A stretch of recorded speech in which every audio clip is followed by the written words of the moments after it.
Russian President Vladimir Putin may have to run against a robot in the 2018 Russian presidential election.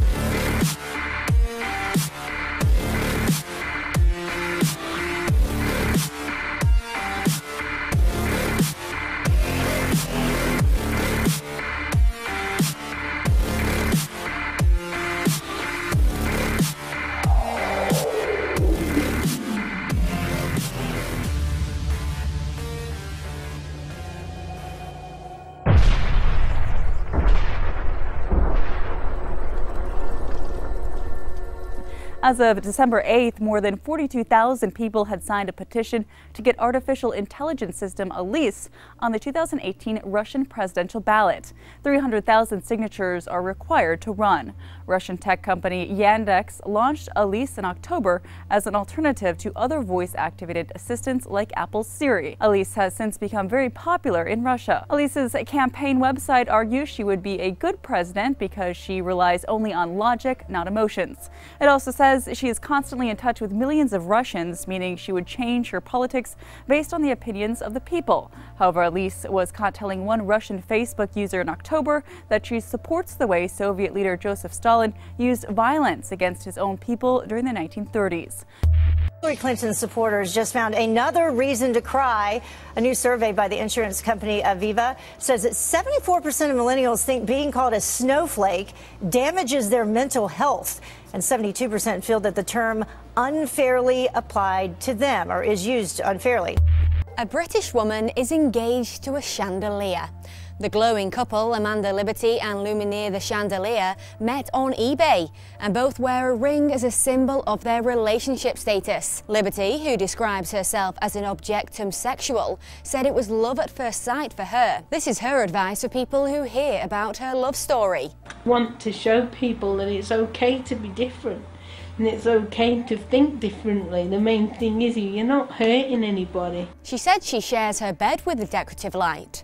She doesn't, however, need to be cuddled back or told she is loved, as she says she knows she is. Luminaire must light up her world like nobody else.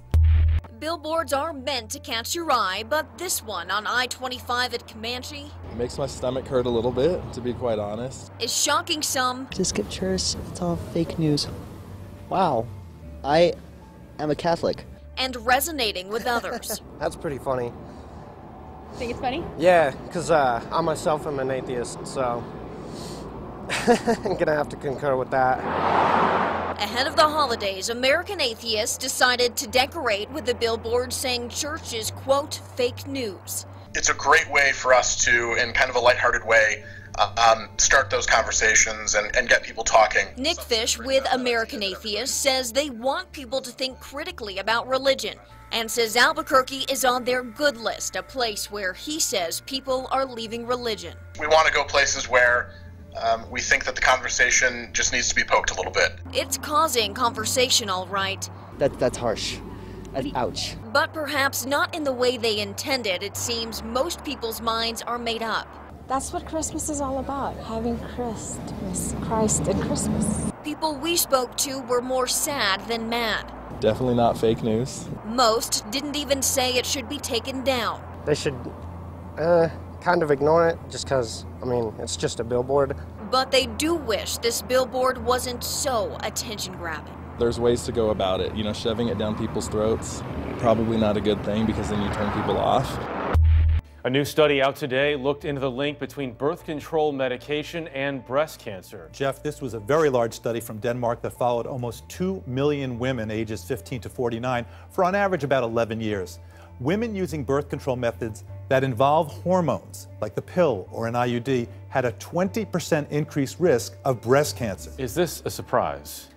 Well, you know, in the past, this increased risk had been known, but back then, there were higher dosages of the hormones that were being used. Now we're finding with relatively lower dosages of hormones, you're still seeing the increased risk. In other news, people who mutilate the genitals of young girls in the name of religion or culture may soon face stiff new penalties in the House actually may face those stiff new penalties. The House of Representatives this week voted unanimously for the Stopping Abusive Female Exploitation Act. The legislation triples the federal penalty for female genital mutilation from 5 to 15 years in prison and calls on states to implement reporting requirements. Earlier this year, 3 people, including 2 doctors, were arrested in Michigan for mutilating the genitals of 7-year-old girls as part of their brand of Islam.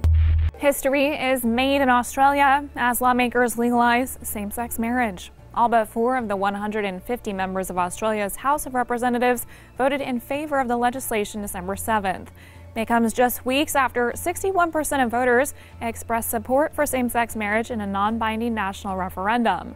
Australia will now define the word marriage as, quote, the union of 2 people. The term was previously exclusive to a man and woman. The New York Times said there have been 22 previous attempts to legalize same-sex marriage since 2004, but all were derailed in Parliament. Opponents of the new bill raised concerns that ministers would be required to oversee same-sex weddings even if they don't agree with them, and that similar-minded religious groups would lose their charity status. But President Malcolm Turnbull said that won't be the case. Same-sex couples will be able to marry starting January 9th, 2018. For United News International, I'm Camry Caldwell. The Department of Justice has begun a federal investigation into the practices of Planned Parenthood and its alleged sale of fetal tissue, according to Fox News. The news outlet reports that the DOJ, in a letter, formally requested unredacted documents from the Senate Judiciary Committee. That committee led the congressional investigation into Planned Parenthood. An assistant attorney general for the DOJ wrote the records are intended for investigative use only. The FBI first asked for the unredacted documents last month, according to Fox News. Free speech is under assault in America, especially for those who espouse Christian and conservative viewpoints. I must also emphasize our alarm at the ever-growing examples of censorship of Christian and conservative viewpoints online, largely at the behest of small yet dominant groups of cultural elites. What you're not entitled to do is muzzle the position, silence, censor the position you disagree with. YouTube, taking conservative speakers down, Prager University. Wildly popular. Speakers addressing topics, somehow YouTube magically shutting them down, those they found inconvenient, inconsistent with their politics.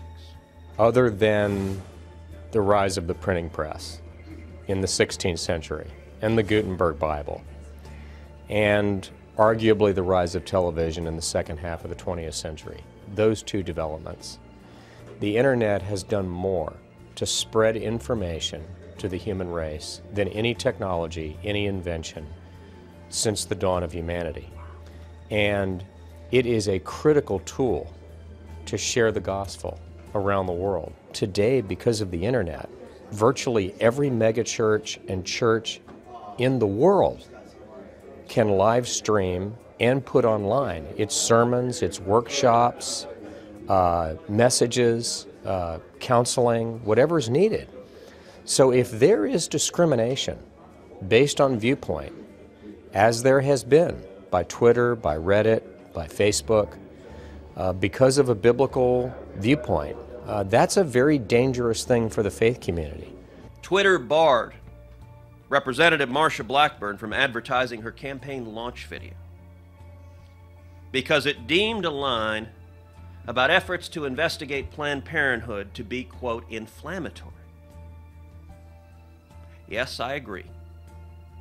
Saying that an institution makes money from selling the body parts of unborn children is inflammatory. You know what's also inflammatory? Making money from selling the body parts of unborn children.